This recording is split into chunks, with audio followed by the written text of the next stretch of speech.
Bienvenue dans l'émission Saveurs divines.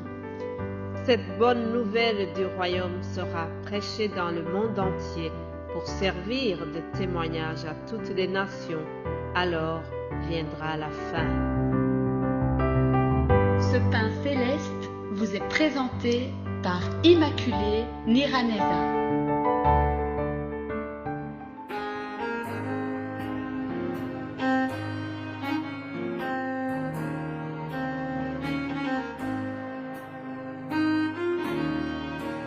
Shalom, shalom mes bien-aimés de Dieu. C'est au nom de Jésus-Christ, le Seigneur, le Sauveur du monde, que je vous embrasse très fort, là où vous vous trouvez dans différents coins du monde.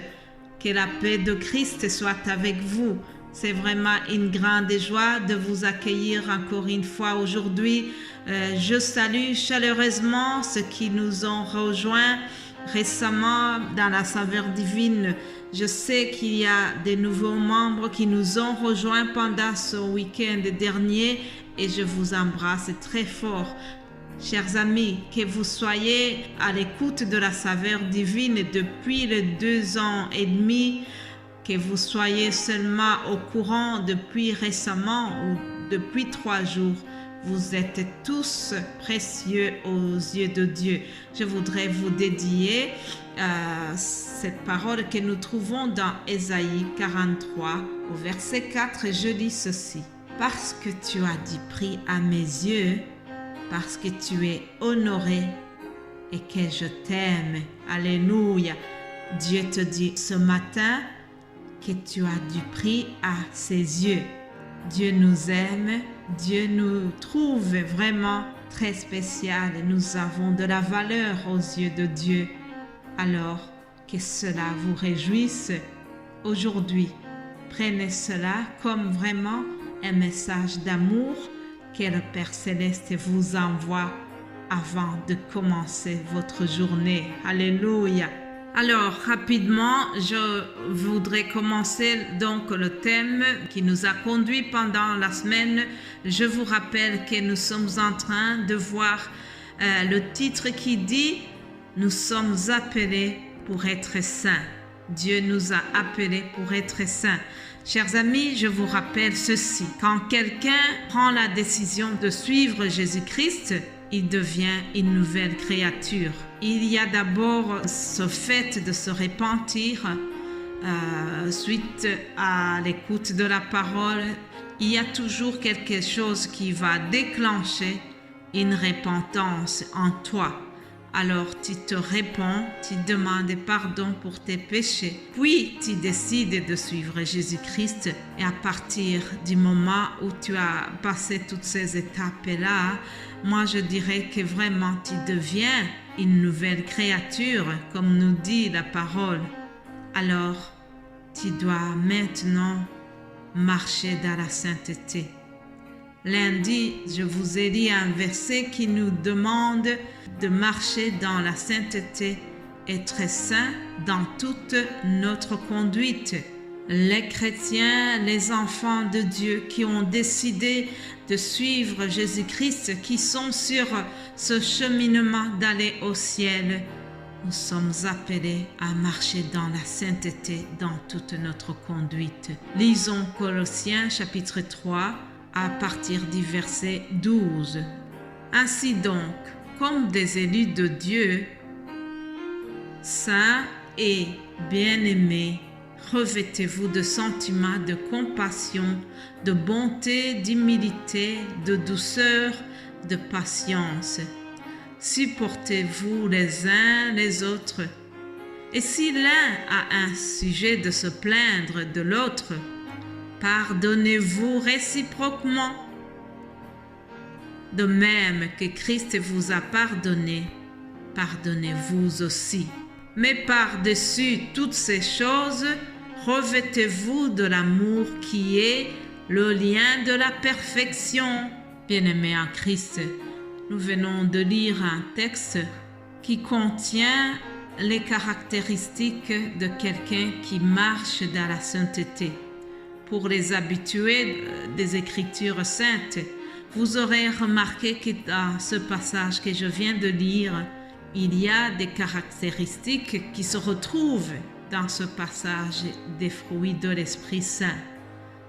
On nous parle de la compassion. Il est écrit « Comme des élus de Dieu, revêtez-vous des sentiments de compassion ». Un enfant de Dieu doit être doté d'un sentiment de compassion. Ça veut dire que nous devons souffrir avec ceux qui souffrent. Nous devons pleurer avec ceux qui pleurent. La tristesse de l'autre doit te toucher. Tu ne dois pas rester indifférent. Lorsque tu vois quelqu'un qui est malade, tu dois prier pour lui, tu dois penser à lui. C'est ça la compassion des enfants de Dieu. Une autre caractéristique que nous trouvons dans ce passage, c'est la bonté. La bonté de Dieu, c'est quelque chose qui est souvent rappelé aussi dans la Bible. Notre Dieu est très bon. Dieu prend plaisir à la bonté. Il dit lui-même, « Je suis l'Éternel qui exerce la bonté, le droit et la justice sur la terre. » Bien-aimé de Dieu, la bonté, c'est le fait de savoir tendre la main aux autres. Nous devons tendre la main à nos prochains sans s'arrêter aux préjugés, sans s'arrêter aux a priori. En quelque sorte, la bonté, c'est l'amour en action. L'amour est plein de bonté. La bonté est faite de compassion qui nous pousse à une action concrète. Ce sont vraiment des termes qui sont très proches, qui sont très jumeaux, on va dire. Chers amis, je voudrais terminer ce message par un témoignage d'une dame qui va vraiment bouleverser ma vie, dont le témoignage m'a très touchée. En fait, pendant ce week-end, j'ai vu une dame qui a adopté un enfant. Elle a adopté une fille, mais cet enfant avait vraiment beaucoup de choses qui pourraient pousser quelqu'un à ne pas l'adopter. Humainement par là, lorsque tu vois cette situation, lorsque tu vois l'enfant, tu te dis, cette dame n'avait pas besoin vraiment d'aller chercher une croix pareille. À première vue humaine, cet enfant-là avait tout pour que personne ne s'intéresse à lui. Cet enfant avait tout pour que beaucoup de gens la rejettent.